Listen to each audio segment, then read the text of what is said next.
오늘은 고양이 사진 몇 장 보여드리는 것으로 설교를 좀 시작해 보겠습니다. 한번 잠깐 보시겠어요? 네. 어때요? 네. 하나같이 참 귀엽죠? 딱 사진만 봐도요, 야, 얘들이 사람들 사랑을 엄청 받고 크는구나. 그런 게 아주 보여질 정도로 좋은 사진입니다. 근데 여러분, 고양이라고 다 같은 고양이가 아니더라고요. 이런 사진은 또 어떠세요? 다음 한번 보여주세요. 네. 얘들 어떻습니까? 네. 먼저 보여드린 애들보다 외모도 지저분하고요. 또 사진 찍는데 좀 경계해서 그런지 귀여운 모습은 하나도 없죠. 눈도 싸납고 되게 좀 불안해 보입니다. 저런 고양이들을 혹시 여러분 뭐라고 부르죠? 길고양이. 예, 길고양이라고 불러요. 근데 여러분, 길고양이라는 말 자체가 뭐 요즘에나 길고양이라고 부르죠.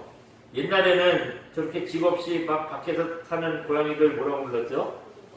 네, 도둑고양이라고 불렀어요. 여러분, 도둑고양이라는 말 자체가 어떻습니까?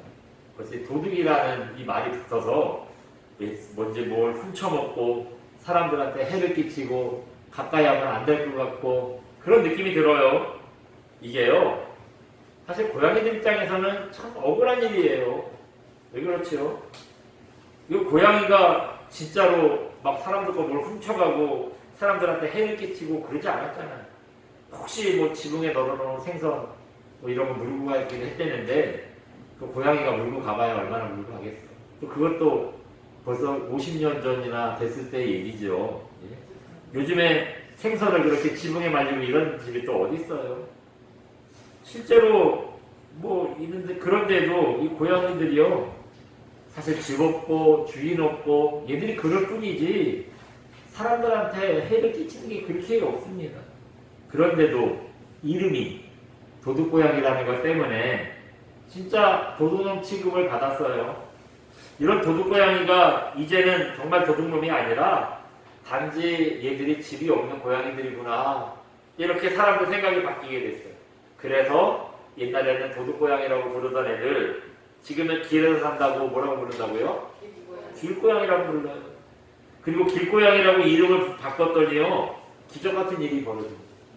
사람들 중에 얘네들 밥 챙겨주는 사람들이 있어요. 그래서 막 길에서 만나도 가까이 하고 귀여워해주고 막 그럽니다. 그러더니 이제는요, 길고양이도 맞지 않다, 동네에 사는 고양이니까 동네 고양이라고 부르자, 또 이렇게 얘기하는 사람들도 나오기 시작했습니다. 무슨 말씀 드리고 싶어서 이 고양이 얘기를 꺼내냐면요, 인식의 변화, 생각의 변화가 우리 삶까지 변화시킨다 하는 얘기를 드리고 싶어서 이 얘기를 꺼냈습니다. 도둑고양이라고 할 때에는 옛날에 여러분 반응이 어땠어요? 고양이를 보기만 해도 막 소리치고 돌 던지고 쫓아버리고 여러분 많이 그러셨잖아요. 예? 걔네들 따뜻하게 대해주지 않았잖아요. 그런데 지금 길고양이라고 부르니까 어떻습니까? 집 없이 길에서 산다고요? 이제 걔들이 불쌍해 보여요. 막 밥도 챙겨주는 사람들이 생겼어요. 거기다 동네 고양이라고까지 하니까 이제는 그 고양이들이 나랑 한 동네 사는 그런 이웃 같은 생각까지 들지요. 굉장히 더 친근해졌습니다. 여러분, 인식의 변화라는 게 바로 이렇습니다. 어떻게 생각하느냐에 따라서요, 쫓아내기도 하고 돌봐주기도 하고 같은 이웃처럼 생각되기도 하고 이렇게 변한다는 거예요. 우리가 성도잖아요. 우리가 하나님의 자녀라고 하고 성도입니다. 세상 사람들과 다르게 거룩하게 구별되게 우리가 살라고 성도라는 이름을 받았는데 사실은 그게 잘 되지 않아요. 잘 안 됩니다. 그런 이유 중에 하나가 뭘까 생각해 보니까요, 아직 우리 생각이, 인식이 변하지 않았기 때문에 그런 것 같아요. 나는 하나님의 자녀고 하나님만 바라봐야 한다, 생각이 이렇게 바뀌어야 되는데 이 생각이 안 바뀌니까요, 교회는 다니는데도 여전히 세상 사람들이랑 똑같습니다. 하나님보다 더 세상을 바라보고 아직도 옛날 그 방식대로 살고 있는 거예요. 설교를 시작하면서 말씀드렸던 이 고양이를 어떻게 부르느냐, 이 어떻게 생각하느냐에 따라서 고양이를 대하는 삶의 모습이 달라졌다. 그런 것처럼 여러분, 내가 누구인가, 내가 하나님의 자녀구나, 이 생각, 인식이 바뀌면은요, 우리가 하나님 바라보면 살 수 있습니다. 우리가 하나님의 자녀답게 살 수 있게 되더라는 거예요. 그래서 오늘은 하나님만 바라보는 것으로, 세상 바라보지 말고 하나님만 바라보는 것으로 우리의 생각이 변해야 한다, 인식이 변해야 한다. 이 점에 대해서 잠시 좀 생각을 해보겠습니다. 오늘 본문의 내용은 이렇습니다. 사실 오늘 본문은 몇 년 전에도 한번 설교한 본문인 것 같아요. 여러분 그때도 저도 한번 얼핏 찾아봤는데 이거 1, 2년 사이는 아니더라고요. 몇 년 됐나 봐요. 근데 그때는 좀 다른 주제로 제가 말씀을 좀 나눴고요. 오늘 또 다른 주제를 가지고 우리가 살펴봤던 본문이지만 한 번 더 살펴보도록 해보겠습니다. 모세의 인도로 애굽, 오늘날 이집트라고 부르는 나라를 탈출한 이스라엘 백성들이요, 애굽을 탈출한 지 3개월 만에 시내산 밑에 자리를 잡게 됩니다. 여기서 1년을 지났어요. 근데 1년 동안 3개월 만에 도착을 해서 애굽을 탈출한 지 3개월 만에 도착을 해서 1년을 보내는데 그 초반입니다. 이때 모세가 자기 혼자 시내산 꼭대기에 올라갔어요. 그 올라가서 뭐 했냐? 하나님과 대면하고요, 하나님과 교제합니다. 그러면서 이제 한 40여일 후에 십계명이 적힌 이 두 돌판을 바닥으로 내리고 온 거예요. 산을 내려왔습니다. 여러분, 하나님과 직접 대면한다는 걸 얼굴을 맞댄다는 거죠. 대면하고 하나님과 직접 얘기하고 교제하고, 이게 보통 일이 아니잖아요. 요한일서 1장 5절에 보시면 하나님은 빛이시다, 그렇게 요한이 고백을 하고 있습니다. 그러니까 우리는 하나님이라고 막 눈코입 기다리고 사람보다 더 크고 막 머리도 이만하고 이런 어떤 모습을 생각하는데 그게 아니라는 거예요. 하나님의 존재는요, 빛이시라는 거예요. 그 빛나는 빛 자체시라는 겁니다. 그래서 그런지요, 모세가 하나님과 얼굴을 대면하고 얘기하고 교제하는 동안 이 빛 대신 하나님의 빛이 얼굴에 배어버렸나 봐요. 자기는 모르는데 하나님과 대면하면서 내려왔더니요, 어떤 일이 있대요. 얼굴에서 얼마나 광이 나는지 사람들이 쳐다보지도 못할 정도로 그렇게 빛이 났다는 겁니다. 그래서 하나님 만나러 다시 들어갈 때에는 수건을 벗어버리고, 또 하나님 만나고 사람들 설 때에는 수건으로 얼굴을 가리고, 뭐 그랬다 하는 얘기가 오늘 우리가 읽은 본문의 얘기입니다. 그렇다면요, 여러분 모세가 왜 수건으로 얼굴을 가렸을까요? 안 그래도 모세가 좀 소심하고 성경에 그렇게 나오진 않았는데 이 모세의 그 내용을, 앞에 내용을 보면은요, 모세가 A형이 아니었을까 생각이 들어요. 왜냐하면은 하나님께서 모세를 이스라엘의 지도자로 부르실 때 여러분 O형이라든가 좀 나서기 좋아하는 사람, 베드로 같은 사람이 어땠겠어요? 아이고 감사합니다, 제가 평생 주님 부를 때 기다렸어요, 이렇게 나왔을 텐데 모세는 안 그랬잖아요. 나는 말도 잘 못해요, 아유 저는 아니에요, 계속 마다하잖아요.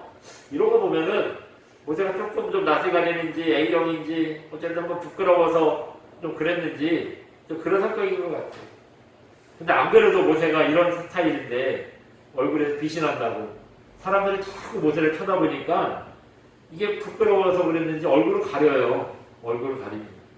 그렇다면 모세가 진짜 부끄러워서 얼굴을 가렸을까? 왜 얼굴을 가렸나? 36절에 보시면 그 이유가 있거든요. 모세가 얼굴을 가린 이유 한번 우리 찾아봅니다. 36절이 아닌데 오늘 본문이 어디죠? 35절. 제가 몇 장 봤죠? 34. 제가 34장. 네, 34장이죠. 네, 제가 36절. 네, 한번 봅니다. 맞네요. 같이 죄송합니다. 시작. 이스라엘 자손이 모세의 얼굴에 광채를 봄으로 모세가 여호와께 말하러 들어가기까지 다시 수건으로 자기 얼굴을 가렸더라. 아멘. 모세가 수건으로 얼굴을 가렸는데 왜 가렸대요? 결국 무슨 얘기냐면 사람들이 쳐다봐서 가렸다는. 사람들이 쳐다봐서. 뭐 금방 농담처럼 모세가 낯을 가리는지 사람들이 자꾸 쳐다보니까 부끄러워서 얼굴을 가렸나 보다 했는데 진짜 그랬대요. 사람들이 쳐다보는 게 사람들이 쳐다봐서 얼굴을 가렸다는 거예요. 근데 여러분 이 얘기는요, 사람들이 쳐다보는 게 싫어서 아니면 사람들이 쳐다봐서 이게 중요한 얘기가 아닙니다. 진짜 이 본문을 통해서 36절 말씀을 통해서 하고 싶은 얘기 뭐냐 하면 사람들이 쳐다보는데 왜 얼굴을 가렸냐 하는 거예요. 모세가 수건으로 얼굴 가린 진짜 이유는 바로 이겁니다. 한번 잠깐 보여주시겠어요? 같이 읽어볼까요? 시작. 모세가 얼굴을 가린 이유 뭐래요? 하나님을 바라봐라는데 모세의 얼굴만 쳐다보고 있었기 때문입니다. 여기서 중요한 건 뭐냐? 그 하나님 모세의 얼굴 쳐다봤다 이게 아니라 노란색 뭐죠? 하나님을 바라봐야 하는데 하나님 바라봐야 되는데 뭐 모세 얼굴만 쳐다보고 있었다는 게 중요해요. 그러니까 모세 얼굴 쳐다보는 게 중요한 게 아니라 뭐가 중요한 거예요? 하나님 바라보는 게 중요한 거예요. 하나님을 배우고 하나님을 바라봐야 되는데 이 하나님께 집중해야 되는 사람들이 하나님은 생각도 안 하고 모세 얼굴만 쳐다보고 있는 거예요. 여러분 이스라엘 백성들이 애굽을 탈출했으면 그 다음에 이제 탈출했으면 어떻게 해야 돼요? 빨리 하나님께서 그 약속하신 가나안 땅으로 들어가야 됩니다. 애국 군인들이 이스라엘 사람들 잡겠다고 쫓아오던 게 불과 3개월 전이에요. 3개월 전입니다. 또 애국 사람들이 이스라엘 포기했다 이런 얘기가 없어요. 지금이라도 마음 바뀌어서 전열을 정비해서요 다시 그 사람들 잡으러 올 수도 있어요. 예? 지금 뭐 편안하게 여기 신해산 밑에 앉아있을 상황이 아닙니다. 이 수백만 사람들을 데리고 3개월 만에 왔다는 얘기는 군인들이 쫓아오면은요, 뭐 한 달 안이면 쫓아온다는 거예요. 말 타고 막 그 마차 타고 막 열심히 쫓아오면은 뭐 한 달 남짓이면 쫓아온다는 거리예요. 여러분 행렬이 길수록 시간이 되게 길잖아요. 되게 수백만 중에는 노인도 있고 어른들도 있잖아요. 애들도 있잖아요. 이런 사람들 끌고 이렇게 뭐 어디 간다는 게 쉬운 일이겠어요? 이게 거리가 3개월이지요. 군인들처럼 막 완전 무장하고 준비 출발 이렇게 해가지고 가면은 아마 한 달이면 갈 거예요. 얼마 안 걸리는 거리입니다. 도망간다고 했는데 그렇게 멀리 도망간 게 아니에요. 여러분 이렇다면은 빨리 가야죠. 아주 불안한 자리예요. 왜 시내산에 앉아있을 여유가 없는 겁니다. 그런데도 가나안으로 가지 않고 1년이나 여기서 좀 시간을 보내고 있는 거예요. 왜 그러냐? 하나님을 배워야 하기 때문입니다. 하나님을 배워야 하는 게 여러분 가나안에 빨리 들어가는 것보다도 중요한 거예요. 그래서 지금 1년이나 지체하고 여기 앉아서 하나님 배워가고 있는 겁니다. 지금 이렇게 목숨을 걸고 하나님을 열심히 배워야 되는 상황인데 이스라엘 사람들이 뭐 하고 있어요? 이런 모세의 속도 모르고 하나님 속도 모르고 야 신기하다. 사람 얼굴이 어떻게 이렇게 빛이 날까? 야 대단하다. 이거 막 얼굴만 쳐다보고 앉아있는 거예요. 그러니까 모세가 얼마나 답답해요. 그러니까 아예 수건으로 자기 얼굴 덮어버리는 거예요. 나 보지 마. 나 보지 말고 이제 내가 전한 하나님 말씀 들어. 그거 앉아있는 겁니다. 그러니까 하나님 말씀 모세가 계속 전하고 있는데 하나님을 가르쳐주고 있는데 사람들이 그냥 아이고 신기하다. 그 말을 듣지도 않고 모세 얼굴에서 어떻게 이렇게 빛이 나냐 이것만 쳐다보고 있으니 답답하죠. 여기서 하나님을 바라봐야 한다는 거 이거 이스라엘 사람들에게만 해당되는 일이 아닙니다. 우리도 마찬가지예요. 여러분 우리도 마찬가지입니다. 우리에게도 하나님을 바라봐야 한다. 이것만큼 인생에 중요한 일이 없어요. 요즘 코로나 때문에 우리의 일상이 다 엉망됐잖아요. 네? 직장도 그렇잖아요. 학교도 그렇잖아요. 특히 장사하는 분들 얼마나 어렵습니까? 뭐 하나 우리 일상이 정상적으로 돌아가는 데가 없어요. 근데 그렇다 보니 여러분 우리 신앙도 어떻습니까? 솔직히 여러분 우리 요즘 신앙생활 어때요? 예전 같지 않잖아요. 안정을 찾지 못하고요. 뭔가 지금 마음이 붕 떠 있어요. 주일날 교회는 오는데 제 평소에 보면 마음이 붕 떠 있어요. 예배를 못 오시는 분들은 뭐 말할 것도 없고요.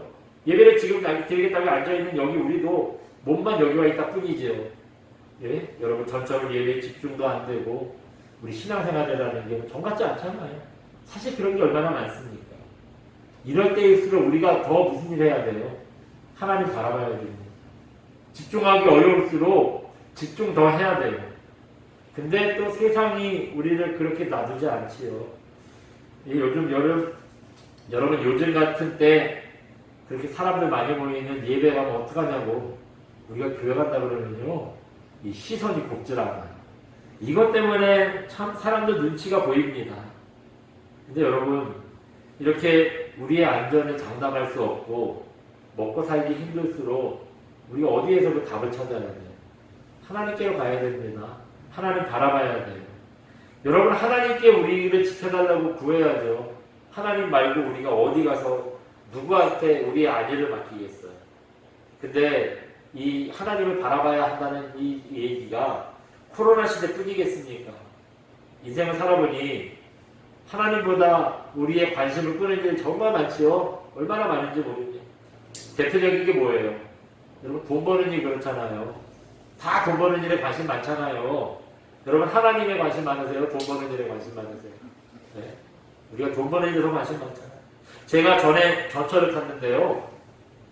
제가 앉아 건너편에 어떤 분들이 앉았어요. 이분들이 얘기를 하는데 자기들끼리 얘기하는데 누가 아버지가 무슨 일에 가지고 돈을 엄청 벌었대. 그 얘기를 하는 거예요. 제가 들으려고 들은 건 아닌데 순간적으로 내가 600만 불 사나이가 된다 했어요. 그 멀리 있는 건너편에서 자기들끼리 큰 소리도 아니에요. 그냥 자기들끼리 쏙닥쏙닥 하는데요. 아버지가 뭐 해가지고 돈을 엄청 그 얘기 그냥 귀가 솔깃하는 거예요. 네?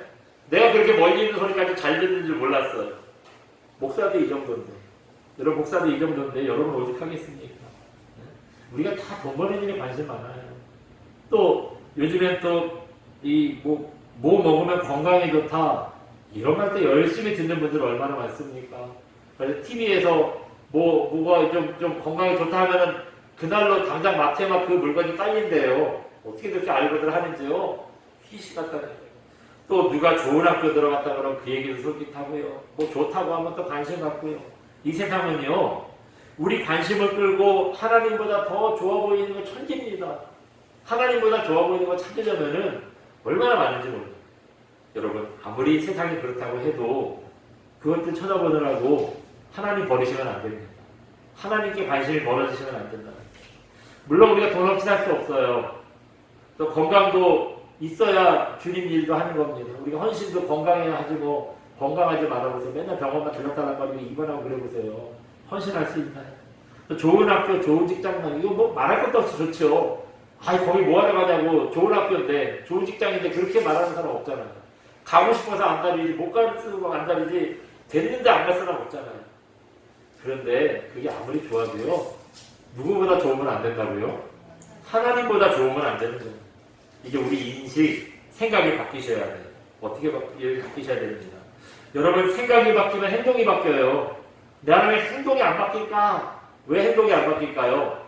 생각이 안 바뀌어서. 생각은 늘 여전한데 행동이 바뀌기 바라니까 동기부여가 안 되는 겁니다. 생각이 바뀌면, 인식이 바뀌면 자연스럽게 행동이 바뀌는 거예요. 여러분 설교 시작하면서 도둑고양이, 길고양이 얘기했잖아요. 도둑고양이라고 부를 때는 그 길에 있는 고양이들이 죄다 도둑놈처럼 생각했어요. 근데 길고양이라고 생각이 바뀌었더니 고양이를 대하는 행동까지 바뀌죠. 그런 것처럼 왠지 막 불쌍하고 챙겨주고 보호해줘야 되고 행동이 바뀌었잖아요. 그런 것처럼 하나님을 바라보는 생각, 세상을 바라보는 생각 바뀌셔야 됩니다. 이 생각이 바뀌면요, 우리 모습이 바뀔 수 있어요. 삶이 바뀔 수 있어요. 사람들이 모세 얼굴 빛나는 것만 쳐다보고 있으니까 모세가 어떻게 했어요? 자기 얼굴에 수건 덮어버렸잖아요. 이제는 생각을 바꾸라고 하잖아요. 그런 것처럼 이제는 돈, 명예, 지위, 심지어 코로나까지 이제 수건으로 덮어버리시고 보지 마세요. 이제 뭐 예방주사 많이들 맞기 시작했고 뭐 많이들 맞았잖아요. 이제 코로나 때문에 너무 염려하고 막 여러분 주눅들 필요 없어요. 그리고 그런 거 쳐다보는 대신 이제 다시 우리의 몸이 어떻게 바뀌어야 돼요? 하나님을 바라보는 것으로 생각이 바뀌셔야 돼요. 그렇게 세상을 바라보는 인식과 하나님을 바라보는 인식이 바뀌면요, 이제 우리의 삶이 바뀝니다. 신앙이 더 깊어져요. 성도답게 더 성숙해질 수 있습니다. 코로나 때문에 다른 거 어떤 것보다 교회가 손해고 위기입니다. 딴 사람들은 뭐 우리 힘들다 죽겠다 하는데요. 솔직히 교회만큼 위기가 없어요. 제가 이런 얘기하면 좀 안 되는데 그래도 조금 답답한 마음을 드리는 생각은 여러분 답답한 생각이 드리는 말씀은 여러분 세상에서 어렵다 힘들다 막 그래요. 근데 그런데 지원이라도 해주잖아요. 뭐 장사 안 된다고 하니까 하다못해 유흥업소에도 막 몇백만 원씩 주잖아요. 근데 교회 힘들다고 뭐 주는 사람 봤어요? 네?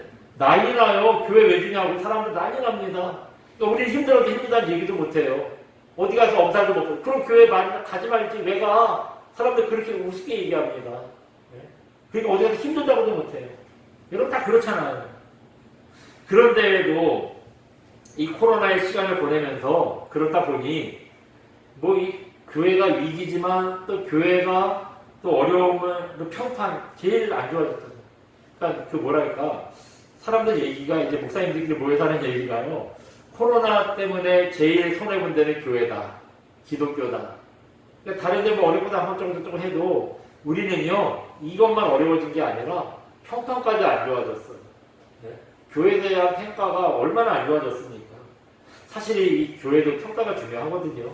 그러니까 이 평가가 인심을 잃은 게 사실은 뭐 물질적으로 어려운 건 괜찮아요. 뭐 나중에 뭐 어차피 어려웠는데 큰 교회고 작은 교회고 우리가 돈 갖고 뭐 사역했나요? 어차피 어려워요. 근데 이 물질로 어려운 건 큰 문제 아니에요. 교회가 평판이 어려워진 거 진짜 많은 걸 잃은 겁니다. 물론 이렇게 된 데에는 우리가 어느 정도 책임도 있어요. 교회가 이 방역을 좀 열심히 잘 해야 되는데 어찌어찌 하다 보니 또 그렇지 못해서 우리가 조금 자초한 면도 없진 않습니다. 그렇다고 해서 우리가 뭐 이미지가 좀 많이 안 좋아졌는데, 그래서 이 기독교계에서요, 이런 세상의 비난도 좀 줄이겠다고, 또 교회가 세상을 돕는 사명을 감당하겠다고 요즘 선한 일들 참 많이 합니다. 많이 해요. 여러분, 교회마다 방역물품 후원하는 교회들 참 많아요. 또 저기 어려운 이웃의 생필품도 그냥 갖다 전달하는 교회들도 굉장히 많아요. 또 큰 교회들은 자기네 기도원, 수련원 이런데 격리시설로 막 혼납하잖아요. 와서 쓰라고, 힘들지 와서 쓰라고 많이 제공합니다. 또 뜻이 있는 성도님들은, 또 상가 가지고 있는 분들은 요즘에 뭐 착한 임대인 운동 그래가지고 막 임대인 깎아주는 거, 우리도 하겠다고 나서는 분들이 얼마나 많은지 몰라요. 우리 교회도 올해 부활절 헌금 가지고 여러분 어려운 이웃 세 가정에 전달했잖아요. 뭐 많은 액수는 아니지만 그래도 했잖아요. 참 교회를 유지하기도 힘든 이런 시기에 왜 교회가 이렇게 나서겠습니까? 왜 우리가 이런 문제를 한다고 나서겠어요? 바닥으로 떨어진 교회의 이미지 이거 좀 회복해보겠다. 또 하나님의 영광을 회복해보겠다. 교회의 공공성도 좀 회복을 해보겠다고 우리가 이런 일을 하는 겁니다. 그런데 이게 좀 좀짱게 얘기해서 그런데요, 솔직히 표현해보면 이거 무슨 얘기예요? 세상에서 우리가 욕 좀 덜 먹어야겠다. 여러분 이것 때문에 하는 일이잖아요. 솔직히 세상도 교회에서 받아본 게 있으면 좀 시선이 달라지겠지요. 조금 이 안 좋은 시각이 좀 누그러질 거 아니에요. 또 좋게 생각해 줄 거 아닙니까? 근데 우리가 과연 이렇게 이런 지금 많은 교회들이 선한 일들을 하는데 우리가 그거 바라고 욕 좀 덜 먹는 거 바라고 이런 선한 일을 해도 되는 건가 생각을 해봐야 될 것 같아요. 물론 교회가 세상을 돕는 일을 해야 됩니다. 좋은 일을 해야 돼요. 그런데 그게 사람들의 눈치 때문에 하는 일이 되어서는 안 될 겁니다. 갈라디아서 1장 10절에 보면 바울도 사람들 눈치 보는 거에 대해서 이런 얘기를 해요. 한번 잠깐 보여주시겠어요? 같이 읽어봅니다. 갈라디아서 1장 10절 말씀. 이제 내가 사람들에게 좋게 하랴, 하나님께 좋게 하랴, 사람들에게 기쁨을 구하랴. 내가 지금까지 사람들의 기쁨을 구하였다면 그리스도의 종이 아니니라. 아멘. 예. 이 말씀은요, 갈라디아 교회에 거짓 선지자들이 들어와서요, 가문예설로 이 교회의 믿음을 막 흔들어 놓는 거예요. 거기에 대해서 바울이 얘기합니다. 그 사람들이 가문예설로 사람들한테 듣기 좋은 말로 막 얘기해가지고 꼬셨다 그랬잖아요. 그러니까 바울이 내가 거짓 선지자들처럼 사람들에게 듣기 좋은 말 하겠냐? 내가 사람들이 듣고 싶어하는 말 하겠냐? 나는 그렇게 하지 않겠다는 거예요. 아무리 사람들이 듣기 싫어해도 나는 믿음의 얘기하겠다. 하나님께서 기뻐하실 만한 얘기를 하겠다. 그게 참된 그리스도의 종이다라고 얘기를 합니다. 여러분 우리도 그래요. 아무리 선하고 좋은 일 하는 것도 여러분 해야 되는데 사람들 눈치 보느라고 그 일에서는 안 될 겁니다. 그 사람들이 치근해서 그 일에서는 안 될 거예요. 하나님 바라보고 하나님께서 그런 일 하기를 원하시기 때문에 우리가 구제도 해야 되고 선한 사업도 해야 됩니다. 왜냐하면 아무리 좋은 일이라도요, 사람들 눈치 보고 사람들 때문에 그 일을 하다 보면 어떻게 해야 되겠어요? 자꾸 내 자랑이 되는 거예요. 또 도움을 받은 사람들도 어떻겠습니까? 네? 도와준 사람 눈치를 볼 수밖에 없어요. 이런 일 할 때 교회에서 돕는다 그러면 괜찮다고 안 받는 사람들이 있대요. 어려운데. 왜 그렇겠어요? 그렇죠. 교회 눈치 보는 거예요. 그래서 저희도 전달할 때 그 동사무소에서 한번 만나보겠냐고 하는데 제가 안 가겠다 그랬어요. 그거 가서 만나면 걔가 어깨 힘들어갈 거야. 그냥 주님이 그렇게 하기를 원하셨다는 거 그분들이 알면 됐지요.